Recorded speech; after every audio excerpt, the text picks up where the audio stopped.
After my first dose of the antidote, I know how to save our craft from AI. I'm hard at work with Dr. Pulpenstein. Gotta run. Hey, fellas.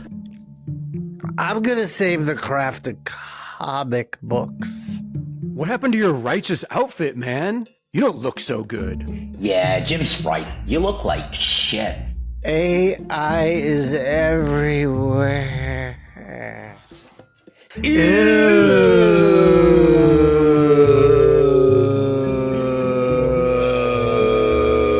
This is very bad. Shawn is sicker than I thought. The craft is suffering severely. Where's my magnifying glass? Generative AI, digital shortcuts, struggling publishers are all making our craft sick, making Shawn sick. There's my magnifying glass. I am hard at work on the second dose of the antidote to help Shawn fix our craft, but he needs your help. Get the anti-AI art book. The antidote for all that ails our craft. Inkpulp Cyan is a book about our craft and the art of Shawn Crystal. Most art books are simply a presentation of that artist's artwork.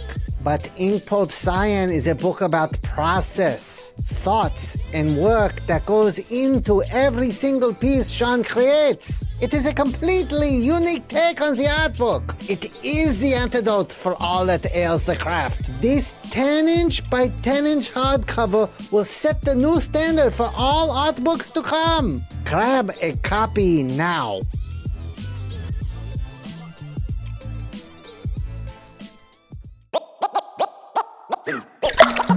This is the Inkpulp podcast. All right, welcome. Welcome to the Inkpulp podcast. I'm here with my brother, Matteo Scalera, and hello. Our special guest today, Patrick Kindlon. Did I say your name correctly? Kindlon. You got it. So Kindlon is correct. Don't sweat it. It doesn't roll off the tongue. I always think that if I was ever going to be a DJ or something, I would just shorten it to Kind, because it just rolls off the tongue much better. Pat Kind. Pat Kind. All right, our special guest, Pat Kind. DJ Pat Kind is in the house. I'd make more money. I mean, you got the headphones, and you got the background of it a looks DJ. Like is that a turntable in front of you? I think there's a turntable in front of you right now. So I told you fellas before we started recording, I'll tell the audience so that there's they're not speculating too much. I'm a musician, and I'm playing a club tonight in Paris, and the club after hours becomes a dance club, and there's this whole beach thing going on. It's actually very pleasant. I just think about Frenchmen smoke a lot, though, and I just think about how this beach, how all the sand looks after like 3 hours of people dancing outside, and probably cigarette butts everywhere. But yeah, it probably looks like Matteo's backyard. yeah, more or less. but it's lovely. It's lovely right now. So that's awesome. That's awesome, man. So you were actually in Italy a few days ago. Am I right? I was. In Milan? I played Milan. How was it? Honestly, so nice. This is not. I'm not disparaging German people. That they are. Oh, you please do. No. This is a difficult one to express, because they are truly the backbone of a European tour, right? They have the infrastructure. Yeah. They've had the long history of shows. They really have it dialed in. But sometimes those crowds can be reserved. German people are a little reserved. I don't think I'm saying anything crazy. And but Italians and Spaniards are much more cut loose people. They like to have a good time, love to laugh. So sometimes too much, I would say. So there's a downside to it. When they having too much fun, it can be a little too much. But generally speaking, they're a good party. Well, I'll tell you. I'll tell you a really brief story. Years ago, a band that I'm in played Germany for what felt like a long time. Felt like because there's many. You can really just tour Germany if you're coming overseas, but We did a lot of shows in Germany. And again, the people are very good to us. I got nothing bad to say about German people, but, just a little reserved. And then we play Spain. And this was at least in the scene that I play in, it was at a very politically correct moment. People were very delicate about anything that they would say. If you didn't know somebody, you were very on edge about how to present yourself. And we play Spain, and our handler for the day, essentially one of the promoters, takes us to the place that we're sleeping. And he said, it's late. It's after the show. And he goes, okay, I'll be back. And we go, back? Where are you going? He goes, I kill hookers. And then just and then just leaves. and this was after so much stiffness, you know what I mean? So much reserved stiffness. And this guy that we didn't know at all just declares that he's stepping out to kill some hookers. and it was a night, but it made a real impression because it Spaniards to me are some of the funniest people in Europe because they enjoy farce, right? They like to take things to the limit and just have a big laugh. Yeah. So, but part of the interesting thing about traveling Europe is just how distinct countries and cultures are. In the United States. Imagine. In the United States, we think of the South is doing their own thing for sure. California's got its own vibe. The Midwest, these are vibes, but we see each other all the time. We don't. Yeah. If you talk to, again, I don't want to say anything crazy, but I talk to people in Spain who resent Germany in a way that you can't really wrap your head around. And the idea that I would resent Wisconsin that strongly is just totally alien, That's Well, to be fair, Matteo resents Naples like crazy. Yeah. We even resent each other amongst each other in the same country. I mean, only in my hometown, Parma, we have the very next town, Reggio Emilia. We hate each other, just so you know. So crazy. And we're so close. It's a 25 minutes drive. Matteo, is that feud based on food? Is that a feud that's based on food? Gotta be football. No, not necessarily. It's historical beef. I cannot even find a reason for it, but we're two very different kind of people. And that translated into everything, basically. The worst was when both teams were in the A League. Oh, yeah. In the soccer league. Oh, my God. For the games when they were coming to Parma and play, it was like hell in Parma. It was a sort of curfew. I just want to share. I just want to share that I've been on Duolingo for a streak of 2 years doing Italian. Oh, dude. And I've been doing it for about a year now. I've been doing it for a year. Are you struggling as hard as I am? Because I picked up a Dylan Dog color edition. The Color Fest. Yes, it looked really good. The artist's name escapes me. I have it somewhere here, but he did a really great job. But the Maurizio brought it. But I thought, certainly after 2 years, I can read this comic book.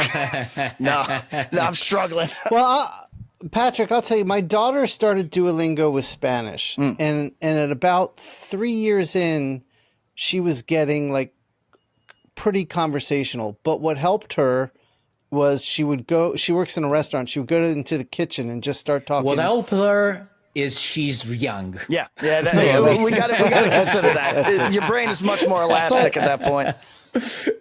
Yeah, that's true. But actually, sorry to interrupt, Shawn. I just wanted to make the joke. No, that's fine. But she would speak. She would go into the kitchen and try to talk to some of the cooks and dishwashers in Spanish, and that helped her a lot. So I'm trying to I'm failing miserably, but when I'm with Matteo, I'll try to say something, and then he'll tell me how stupid I sound.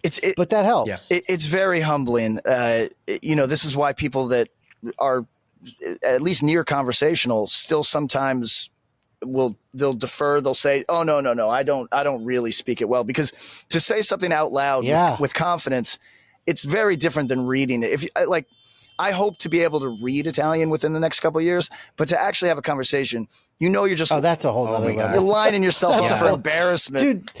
I got to the point in Duolingo where they like the character will speak like 4 sentences, and then you have to choose the right response. Oh yeah, and it's like that is. I mean, I'm picking up on words that I understand, and through that and context clues, I can figure out the answer. But when I hear him talking, like I have to listen 3 times before I can be like, all right, I think I know what's going on. It's also but that first time, you know this from doing a podcast with Matteo, but the way that Duolingo articulates a sentence and the way that an Italian speaking conversationally, the speed difference is many beats per minute. Oh, yeah. Many. Yeah. Well, we go to New York Comic Con every year, and there's usually 1 or 2 other Italian artists with us every night at dinner. And last year I would listen to them and I'm like, no chance. I don't know. But we went to Italy, and my tiny limited bit of Italian knowledge was helpful. I mean, like I could walk into a store and I knew how to ask how much something was, and then be like, "Oh, you speak Italian?" I'm like, "No, I don't." I could read the board at a gelato place. That was as far as it went for me. I could do no better. If it had a drawing of a gelato as well, precisely. just to be It helped a lot. Well, speaking from experience, so you figured out you've learned, this is deep knowledge here. You figured out that chocolate is chocolate. I mean, that's a hard one to know. I mean, listen, this is going to sound like I don't want to make this the Duolingo podcast. I apologize, but I know. But no, it's fine. It's so fun. But a weird thing I struggle with, and maybe Matteo, it goes the opposite way for an Italian into English, is so CH being a hard sound and CE being a C, like a ch sound. So challenging in the moment when I'm trying to I'm trying hard to say something and I'm thinking in my mind, ch or k, ch or k. That's not that's the level that I'm on. I'm that rudimentary right now where I'm experiencing this challenge. I'm right there with you. Well, we have a good friend who used to be the art director at DC Comics, and he's in our art group with Matteo and I. His name is Mark Chiarello. Oh, sure. And I remember when I started learning Italian, I was like, Matteo, shouldn't it be Chiarello? And is that the correct pronunciation? Yeah. But he always goes by, everyone calls him Chi.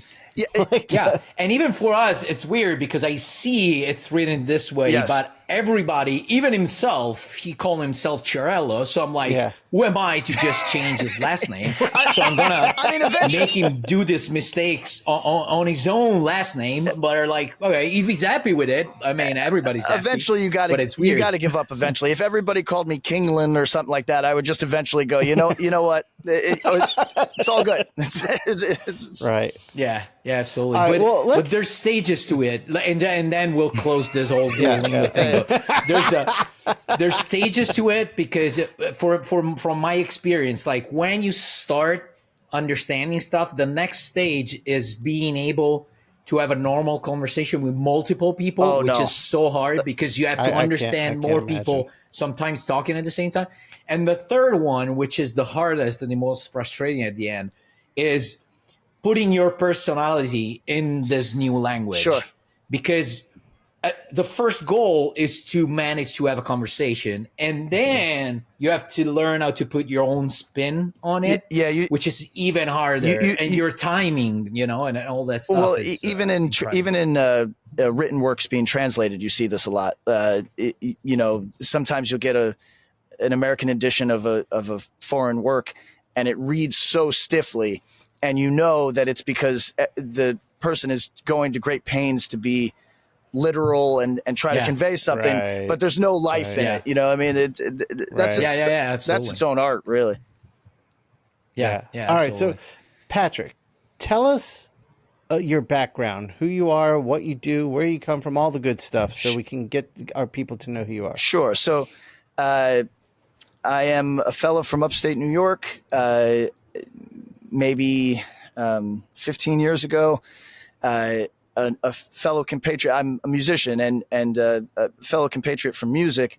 Matt Rosenberg, who is a writer, who's he's done work. I know Matt. Yeah, so I work with him. So Matt and I would talk all the time because we were involved in music together, and he at the time with his partner Claire, they ran a record label, and oh shit, we both. I didn't know that. Oh yeah, no, they go deep, they go deep. All right. But we gotta have Matt on.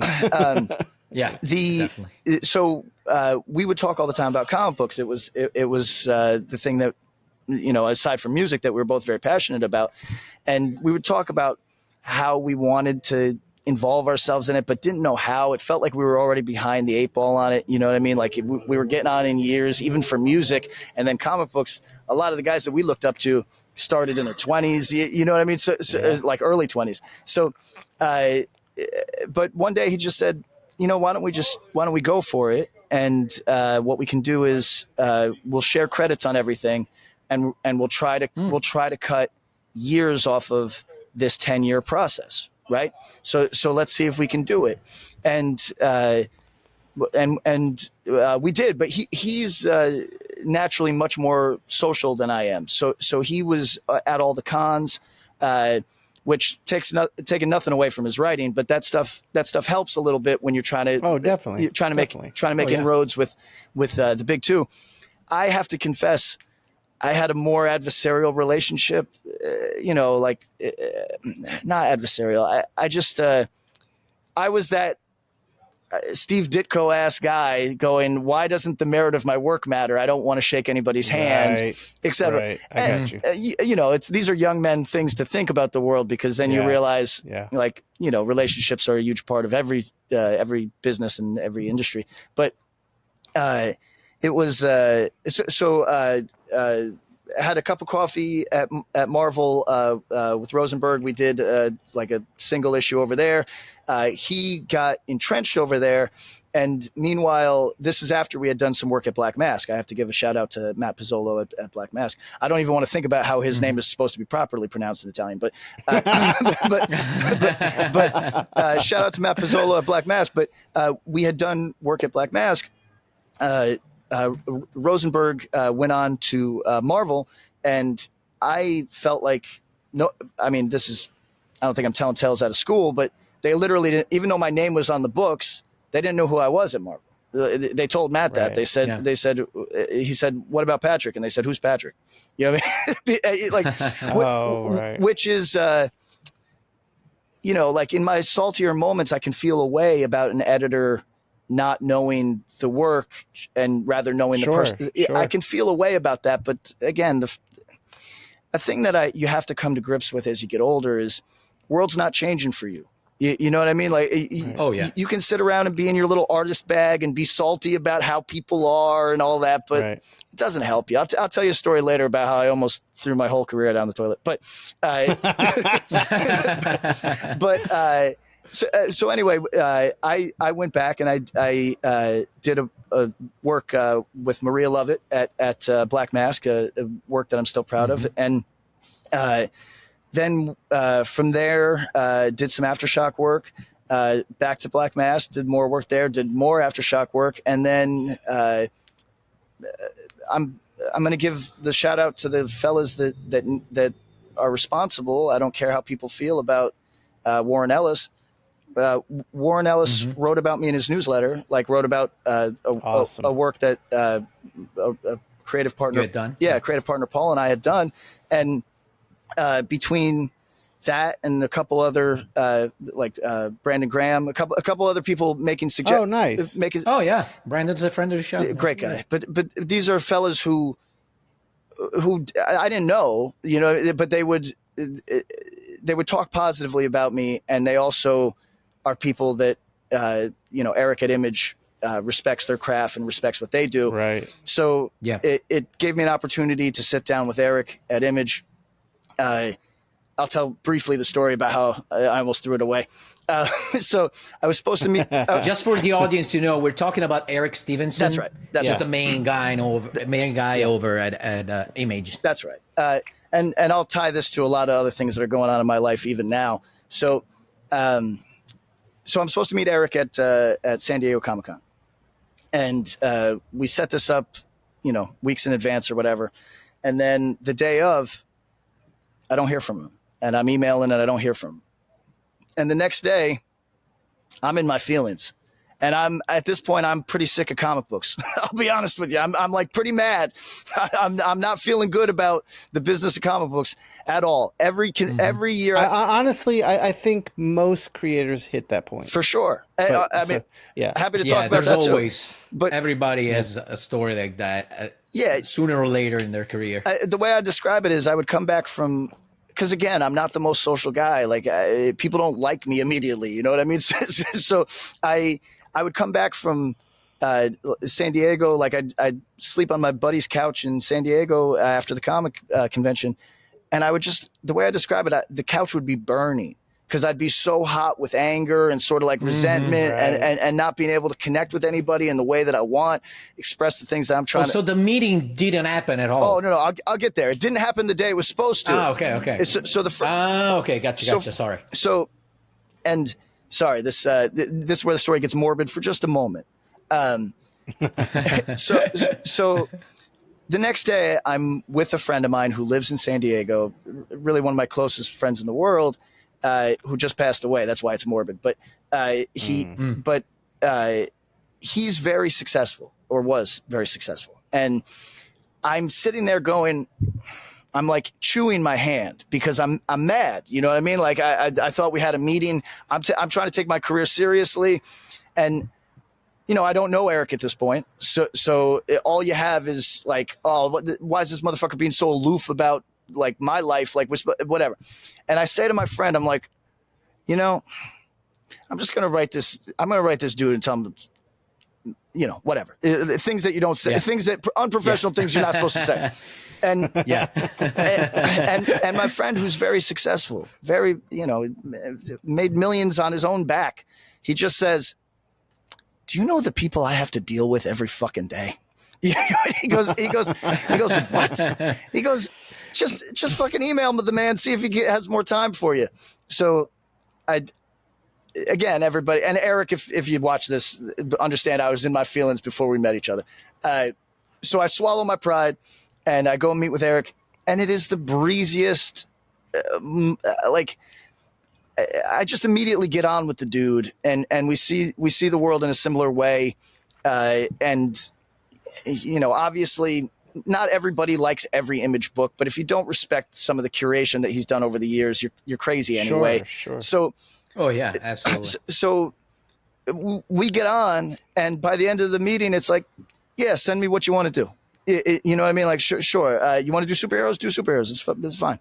And from there, how do I tell a story without mentioning Marco? So Marco Ferrari and I had done work at Aftershock, and that was the purpose of the meeting with Eric. Was, hey, this is the next thing we want to do. I know I know a lot of writers bounce around, like try to work with as many artists as possible. But for myself, once I find dudes that I get on with and can have a personal conversation with, I'd like to continue working with them. And Marco, at that point, a lot of people know his work now. He just did Scarlet for Skybound, and I think he's got a project that I won't announce on his behalf, but is big and going to be really cool. But at that point, his work was coming along so fast. It was actually one of the quickest ascents. Creatively, I've ever seen an artist do. I watched his work go from good with flair to just so damn solid with all the same flair. And now I think people recognize just how great he is. But it was exciting to be doing a book with him as his skills as an artist were just popping, you know what I mean? Like, and it's so creative. So we ended up doing Frontiersman at Image, and it was right at the end of the pandemic. And to you fellas, you'll understand what this means, but maybe some of the viewers won't. there was this moment where books were selling. You know what I mean? Like there was a moment where books were doing very well, and Frontiersman issue 1 did very well, and then I did another book at Image, which was a hardcover graphic novel with my collaborative partner on that, Paul, who is just, I mean, you want to talk about a guy who can convert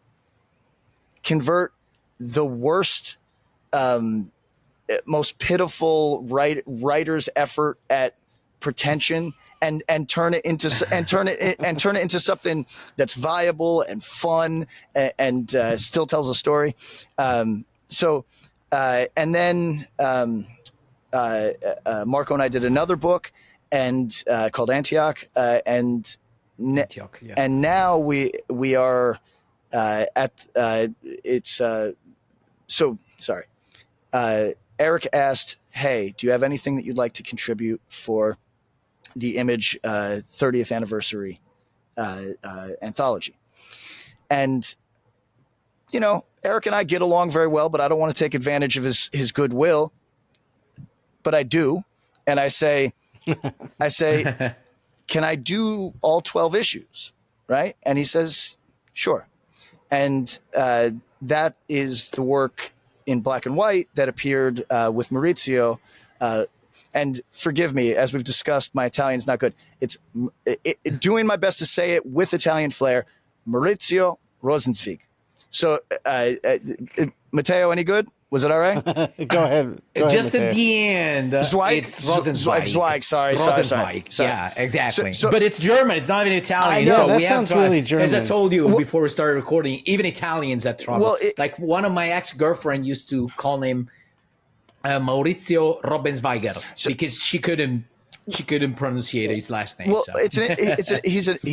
firstly, he's super talent, but also, oh my God, yeah. Also, like a thing that, forgive me, Matteo, I don't want to sound completely ignorant. It's a thing that I instinctually knew existed, but never encountered in my life, which is an Italian Jew. I did not know. Oh yeah, like rare breed. Like, I mean, obviously that exists, but I had never. Just forgive my ignorance. I had never met somebody with exactly that origin story. I'm from Italy. And I'm a Jewish man with a German last name. Never met him. So, but Maurizio and I,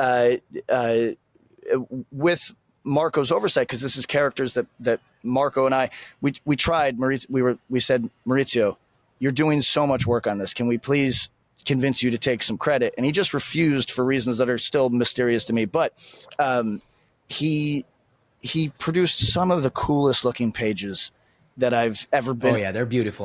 Been involved in, and from that anthology, the response to Maurizio's work was so strong, but among artists. Right. So other artists all recognized that he was doing something really high level, and had a lot of expressive, because for people that don't know, sorry, I'm going to just glaze Maurizio for a second. Maurizio has a rare quality in American comic books.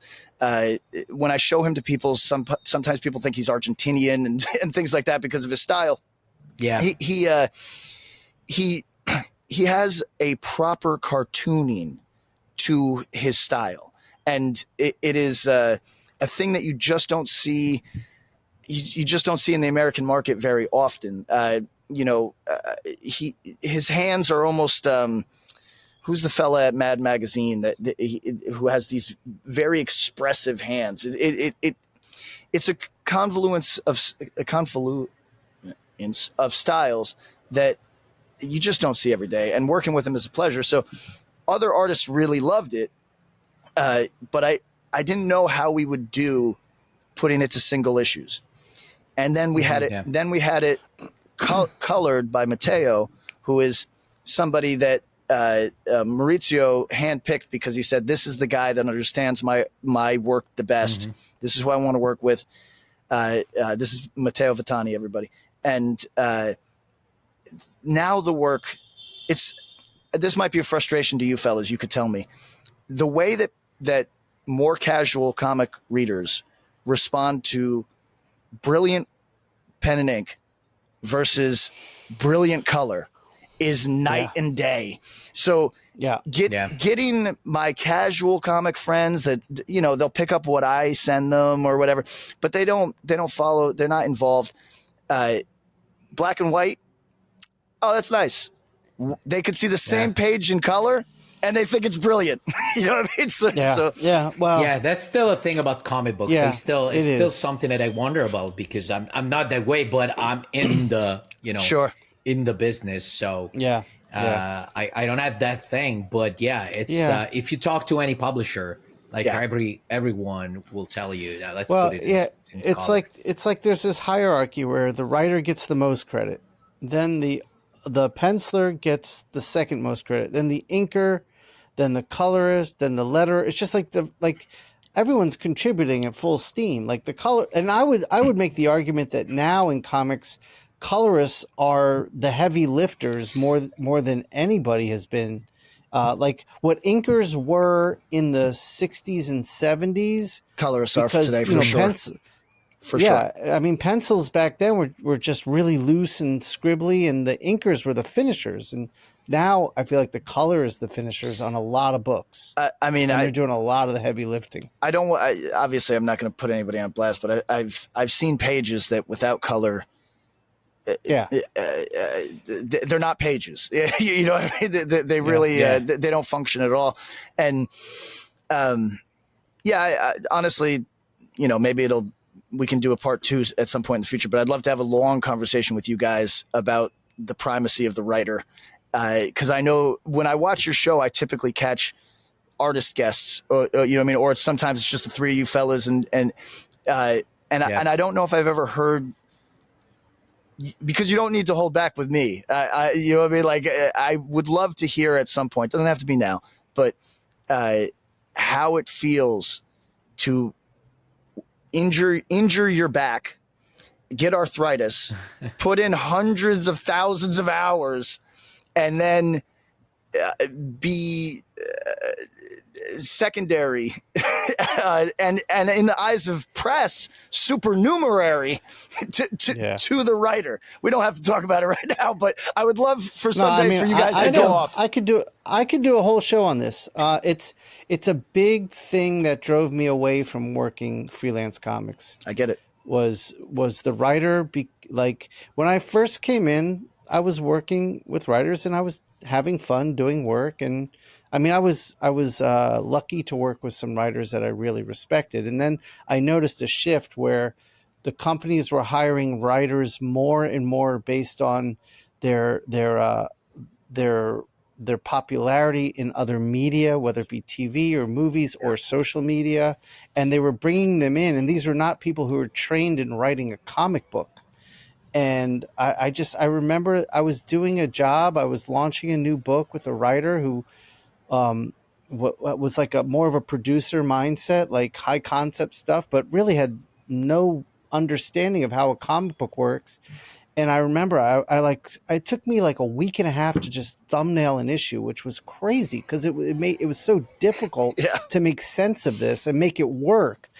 And after I turned it in, you know, my editor said, cool. And then the writer was like, hey, let's talk. And then I got on a Zoom call. The writer for 2 hours was telling me everything I did wrong. And I was like, this is not my job to listen to you. And I know what I'm doing. And I just realized I wasn't having fun now. Like my job became like script fixer. Then the book comes out. The writer gets all the credit. The writer works for a week on the book. I'm working on it for 6 weeks. They're going to every con, promoting themselves on social media all the time. And that writer now makes a killing and is like a top tier writer. And I'm just, like that stuff. Like the whole time I was like, where's my editor? Sure. Like, why are you not getting involved here? But so, I could go on and on about it. But, but then again, there are great writers and there are great, like when I work with James Robinson, I had an incredible experience. It was absolutely collaborative. And James even said, I don't want the book to say written by James, drawn by Shawn. He said it should just say by James Robinson and Shawn Crystal. Yeah. And I was like, oh, awesome. Matteo's Matteo's had really good relationships with writers too. Yeah, absolutely. And to me, I think it's now it's the writer's time. Back in the 90s, it was the artist's time. 90s, And late and to be 90s. fair, Now it's the the writers, artists, and I'm cool with it. and to be fair, the artists shit the bed in the 90s. Sure. Yes. They just were like, fuck story. I'm drawing pretty pretty pinups for every page and making a killing on original art. And so there's some responsibility on the artist too. Yeah, absolutely. Yeah, I agree. I agree with everything you said, but it's still like when I enter a relationship with an artist, I always try not to look too cloying or making too much of an effort to appease, because that's never a good vibe from somebody you want to be your partner. But I also think it's important for writers to recognize, and this is not me glazing you fellas because you're artists, it's important for writers to recognize that while both elements are essential to a good book, there has to be some recognition of the actual labor hours. And I say that because I have a family now, and I know that something that could take me, as you said, a week, so let's say that takes me away from my family for some amount of time while I'm doing multiple projects, whatever.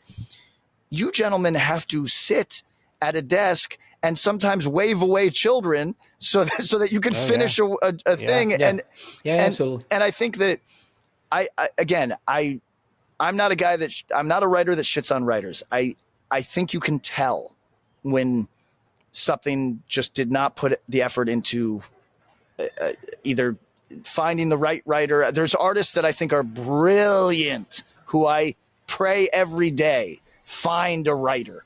You know what I mean? Like, and so I'm not a guy that shits on writers, but I also think that it's just a thing I've come to accept as I get older and have a family of my own.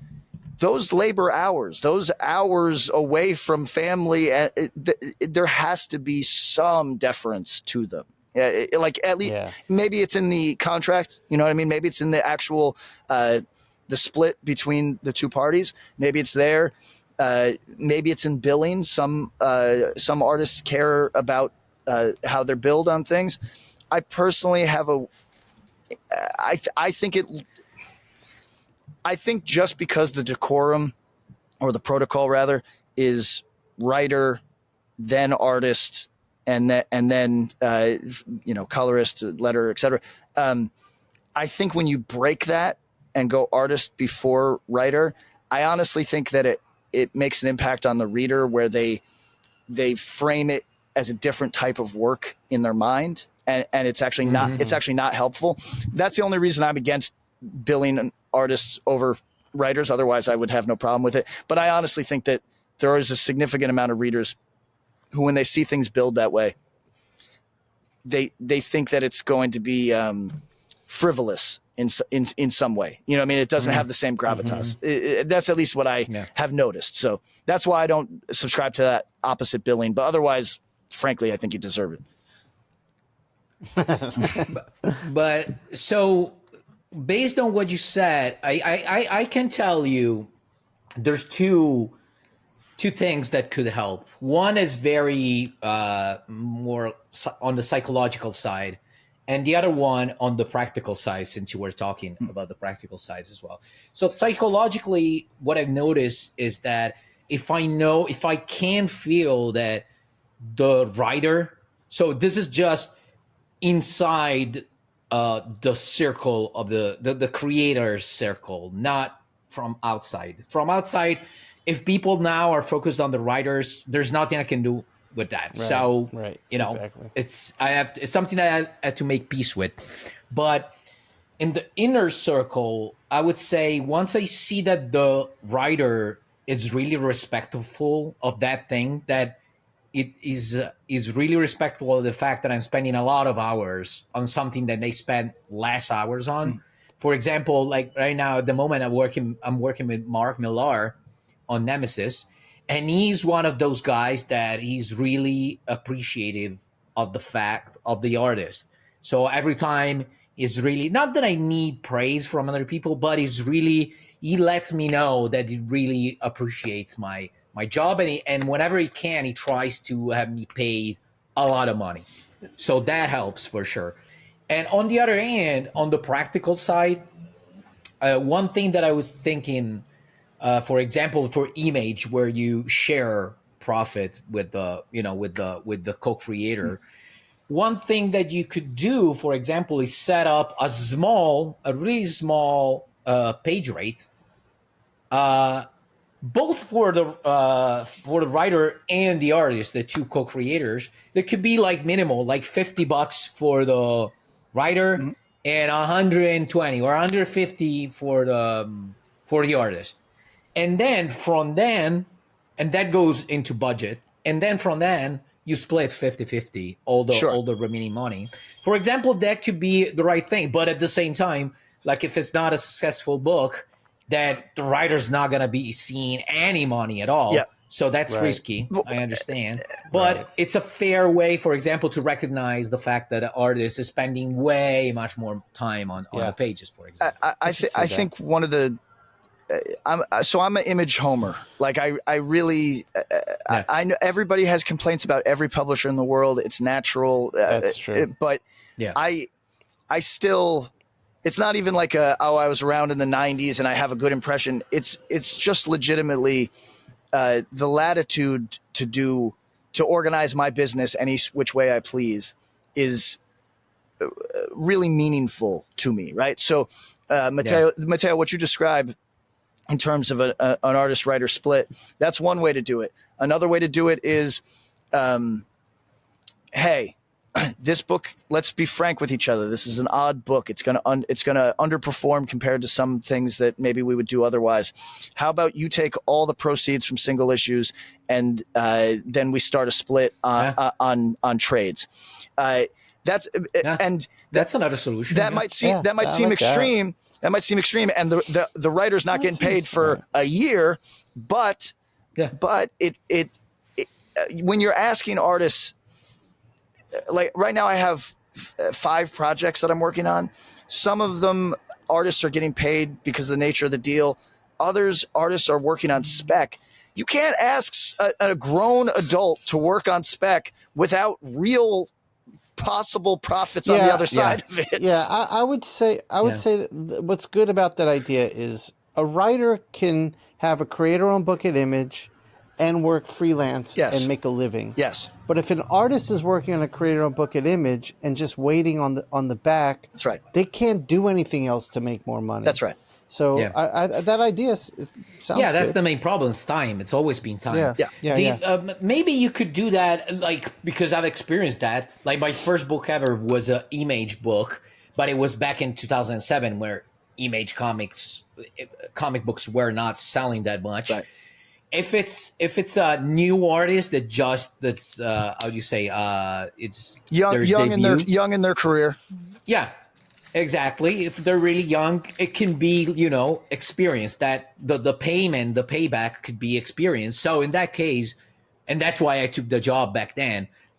But they were very upfront with it. They told me, listen, we're probably going to be making zero money out of this book. So it's up to you, just so you know. Yep. And I accepted because I wanted to get my foot in, my first step in.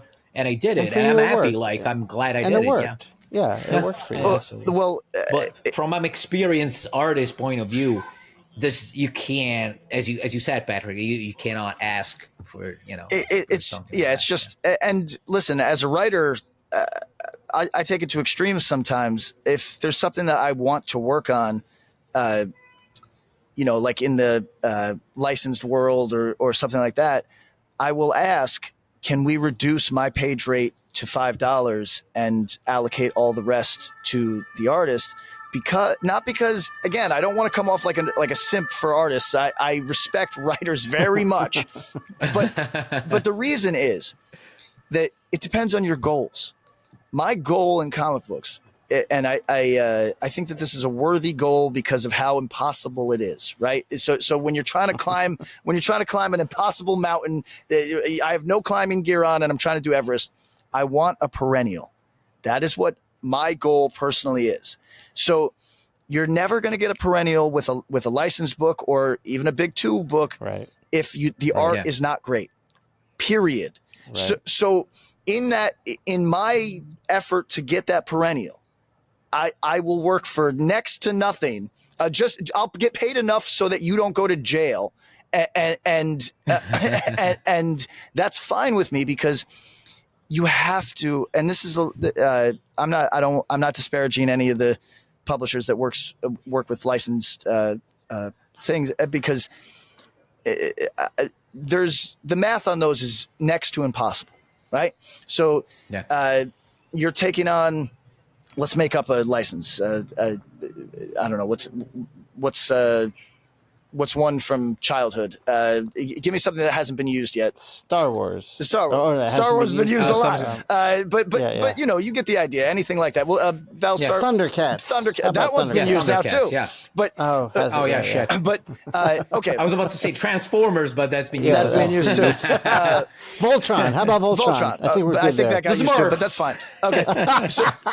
So let's say you take that on.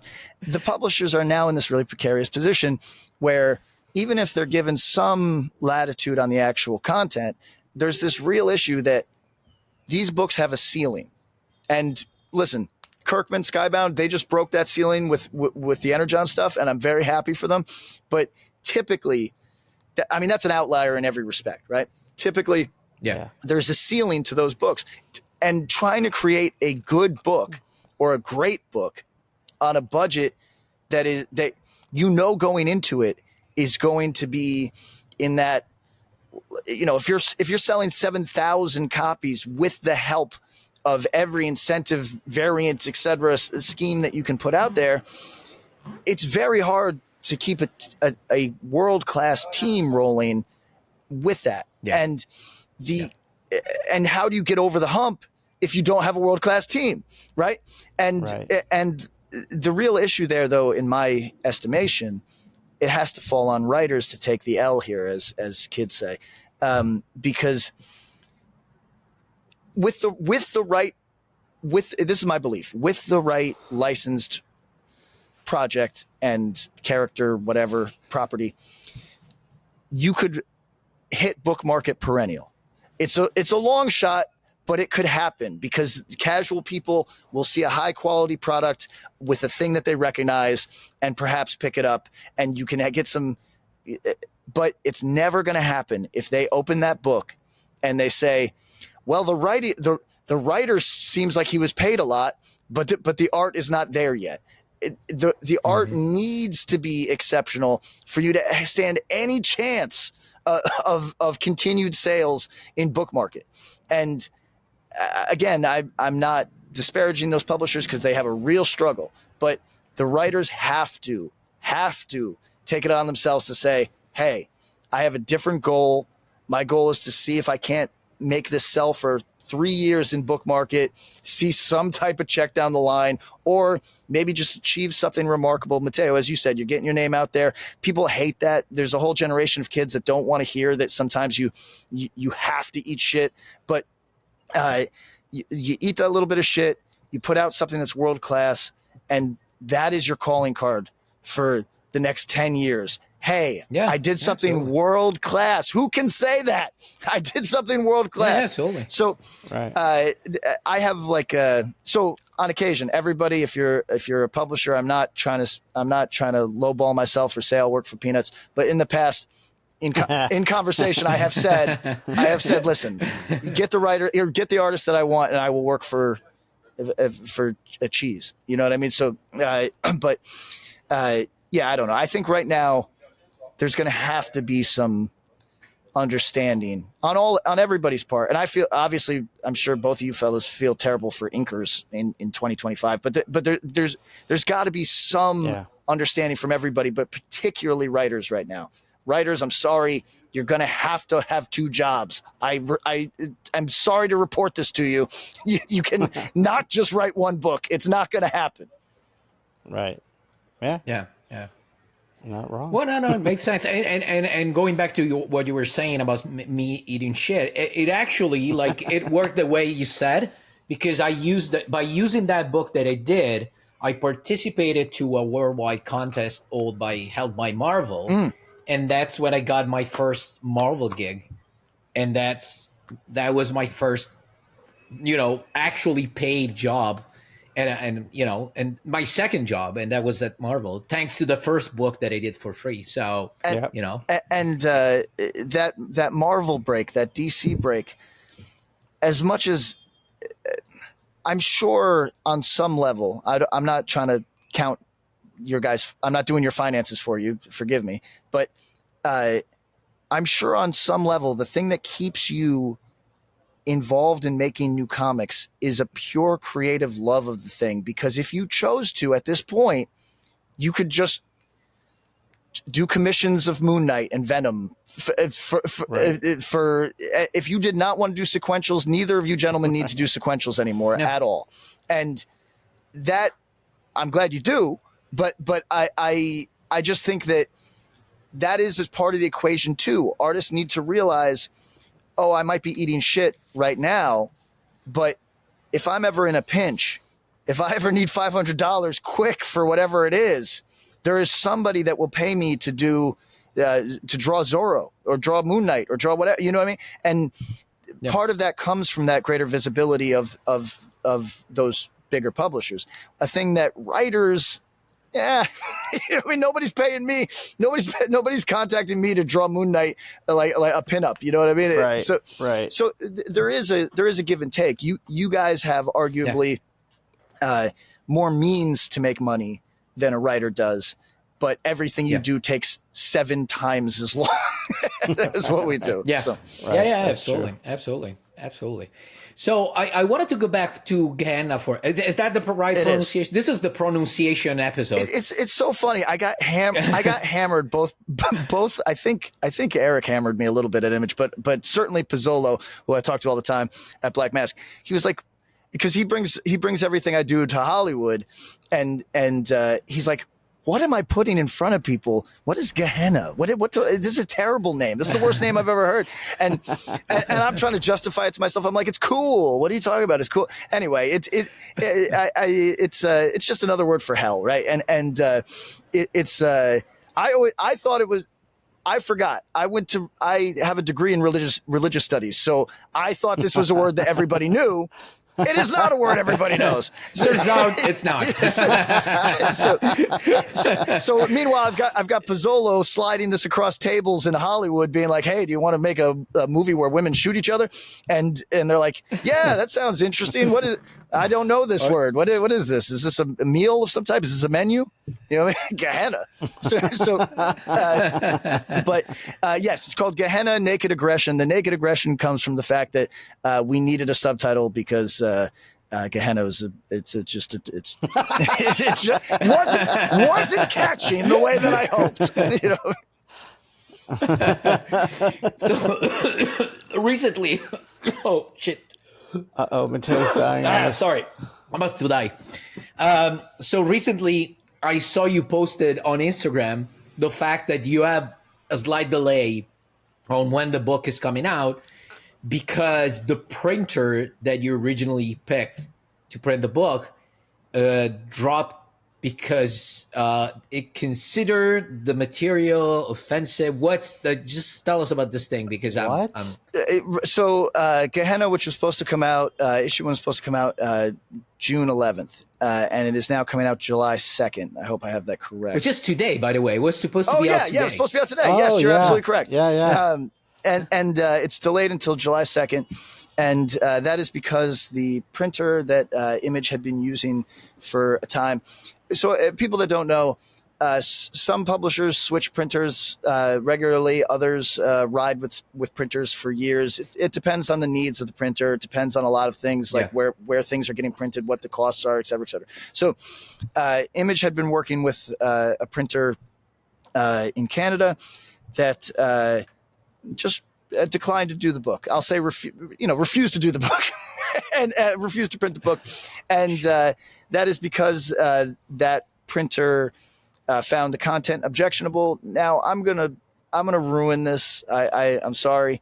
The actual contents of the book offer you nothing that is.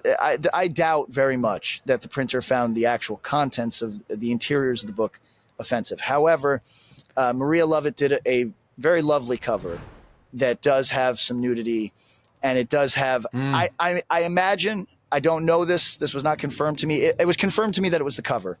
It was not confirmed what element of the cover. There are nipples on the cover. Perhaps that printer is against nipples. There is also some pubic hair. Perhaps it was the pubic hair.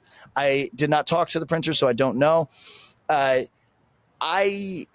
like a kind of a nut, anti-censorship nut, but this is not. Yeah. But this is not censorship. This is that's a freedom of association. If they don't want to print a book that they find objectionable, that is completely fine. I just wish that we had a little bit more notice on that one to figure it out. It's bizarre that like they would have no problem publishing The Walking Dead, but a little nudity and they're out. Well, also coming from the printer is weird as well. Yes. Because, I mean, I know that the name of your company is going to be on the book, but you're not the publisher. So, right. You're just printing. Just the fact that you printed it in your, place, in your store. Some of my friends from that era of like the Matt Fraction, like Sex Criminals era of Image. Some of my friends that were working at Image at that time were like, "Yo, you've got to capitalize on this, blast it out to the news." But I'm not that guy in the respect that I actually totally respect that printer's right to just say, "Nah, I don't want to do this." Because I say, "Nah, I don't want to do this" to all sorts of shit all the time. I get that. It's weird that Image has such a long history of like books that are subversive in a lot of ways. That's the one thing that got them. What I was told, like sex criminals didn't bother them. That's I think that this is a printer that they have been working with the last year or two. A friend told me, this is unsubstantiated. Everybody take it for what it's worth. That the printer does a lot of Christian work. So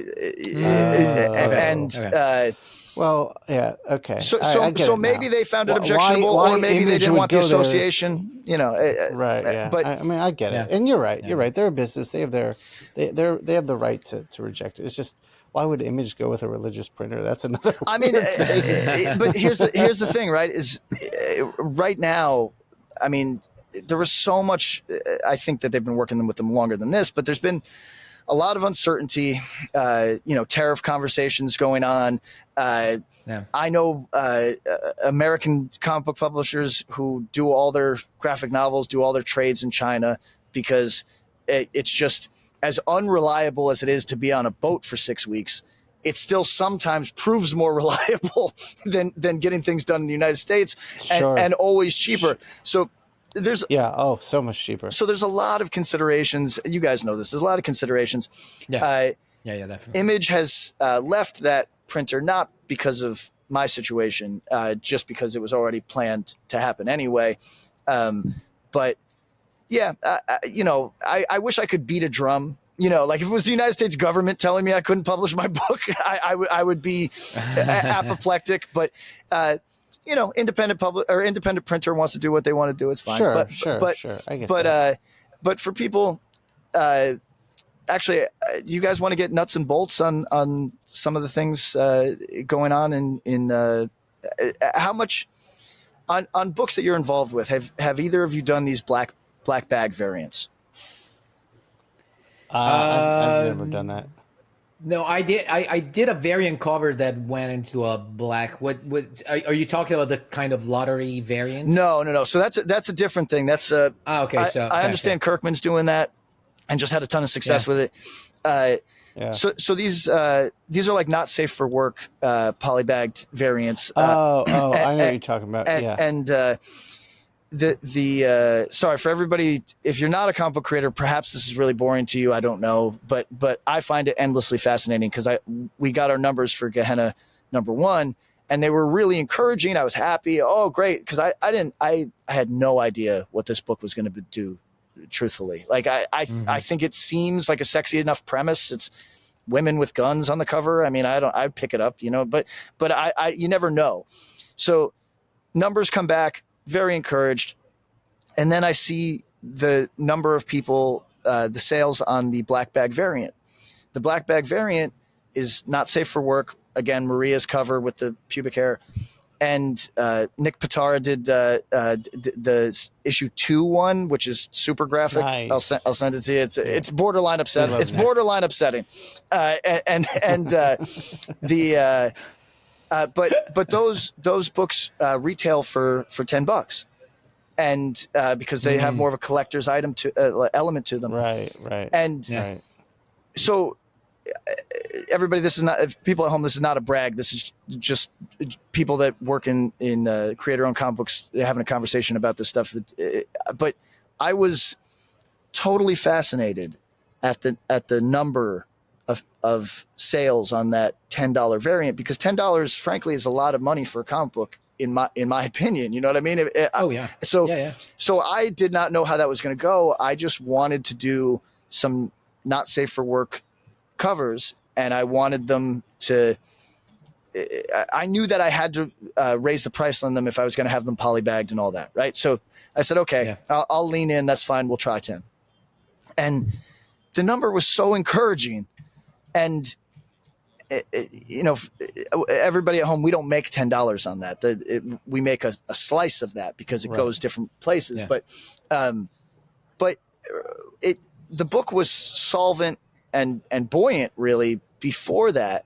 But that number helps so much. Attitude. Yeah. Oh my God. Sure. Like I got to sit with Maurizio and just say, yeah, we're good for the next thing that we want to do. That's great. It's That's not awesome, going to be a problem. And so I wanted to say a thing so I'm talking to creators, but now I'm going to talk to the audience. If you are one of these collectors, thank you. Thank you very much. For sure. It's because that's not where I'm coming from in comic books.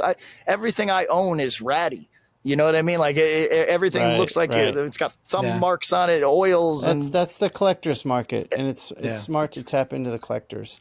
We're about to hit our hour mark here, so I just want to give you a chance to put out the final pimpage on the book here. Sure. It'll be out. You said July 2nd. I think. July. Okay, 2nd. this episode will be out before that. Thank you. So that'll be great. Thank you for having me. And please, everything you mentioned, if you remember that on the podcast, just please feel free to share those images so you will put them on as you're speaking about that stuff, because it always helps. Definitely. Thank you. Definitely. And please, people, go buy Gehenna if you have a chance when it comes out, because it's a beautiful book. It's a beautiful book. I saw that Maurizio is one of my. I didn't have the chance to mention that, but Maurizio is literally one of my best friends ever. He's one of the best guys. We've been friends like forever. He's a really interesting guy, amazing artist, and he puts a lot of passion into what he does. It's the look. The book looks beautiful. I had the pleasure to do a variant cover for it, and the book kind of reminded me of the is that the right name, The Professional? Yeah, in English. Yeah, called Leon in some territories. Leon, because in Italy it's Leon. And it was The Professional here. Yeah, with inverted parts, more or less, because she's the hit woman. Yeah, and there's a kid with her. It is. So everybody, this is the sales pitch here, and I never have it dialed in. I know that there's these fellas that do the podcasts that every podcast they have their pitch ready to go, and I'm there's pitch. Yeah, I'm never that fella, so I'm just going to deliver it like this. Well, that's good. That's good, because this is not that show. Like this show is like what we've done. So go ahead, give us the pitch. So everybody, the story is very simple. It's a character who has a contract on her life, but she's managed to stay alive. So the contract has been resold as package debt from criminal organization to criminal organization. So the premise of the book, the conceit, is that she's always racing to wipe out a mob boss that has the contract on her life, but almost inevitably and invariably, the contract has been sold again. So it sets itself up to be like a fun, not monster of the week, but gangster of the week sort of story. Yeah. And in this particular story, our lead essentially kidnaps a young boy, and you're absolutely right. It's got Leon, Gloria. It's got these tropes that are borrowed, and I'm proud of the writing. I think it moves, but it was made to be an art first piece of work where everything is like. I wrote, sorry, everybody, I don't want to break the fourth wall here too much, but I wrote a superhero into the book just because I wanted Maurizio to draw a beefy man punching people. Oh, yeah, right. That's it. That's it. Yeah. Like, awesome. and everybody, I hope that you don't think that what I'm saying takes away from the fact that it was a serious endeavor. I loved what we did. And again, the book is just all move, right? Like it almost takes place in real time. It's just meant to be, nice. You know, like if it was a movie, it would be a 90-minute movie that just has no, like has an A plot and an A1 plot. You know what I mean? Like there's no BC here. This is just, well, actually, I don't know if you fellas love the movie as much as I do. I love the film Apocalypto. Love it. It's like maybe one of my favorites. And the thing I love most about it, in addition to the set design, just the fucking action, it's great. Everything about it's great. But the fact that there is only a hint of a B plot, which is that his wife is the water's rising in the pit that his wife is in, but it's all about point A to point B. He was here. Right. He's trying to get here. And that's the entire movie. Yeah. And it's the most satisfying movie in the world for that reason. And we attempted to do that in a comic book where that's great. Just character gets from here to there. That's it. So Maurizio's work is beautiful. Matteo Vittani actually elevated Maurizio's work, which I did not necessarily anticipate just because I thought it was so brilliant to start. But really, there's like a physical weight. Sorry, I know you guys got to go. I just want to say colorists, when they are really on point, can add actual physical weight to everything so that characters seem like they are. Oh yeah. Like you like they're solid objects now. You know what I mean? Like they are heavy. Yeah. And Matteo did that with Aplum. But awesome. But the book is something that we're very proud of. I'd like to thank you fellas for having me to pump it a little bit. Thanks for coming on. It was a pleasure, man. It was a pleasure. And with this being such a pleasant episode, one thing, if you have the chance, go buy also Frontiersman, which is another book that Patrick did with the great Marco Ferrari, who he mentioned earlier. And it's another amazing book. Really fun book. If you're superhero inclined, you could see it as like a Green Arrow adjacent sort of conversation about losing pace with the social moment as a public figure, or in this case, a superhero. It's interesting stuff to me. Awesome. Well, Patrick, I'm going to apologize for what's about to happen. If you haven't seen the show. Oh, by the way, I want to propose something about this. So Patrick might not know about this, but when we close with me with a very annoying and incredibly long. Oh, sure. But in this case, you're the singer. Oh, no. I mean, by the way, we didn't mention the name of your band, which is Drug Church. That's true. Great punk rock hardcore band. Is that nice. Did I frame it right? The way I say it, like if I get caught at customs with the name Drug Church, right? And people ask what type of band is it, I say it would be alternative music, but I can't sing. And that makes it punk music. That's fair. I think that's the appraisal. I like that. So, can I ask you to close with a bye-bye in your style? I'm gonna scare these people. Bye-bye! The Inkpulp Podcast.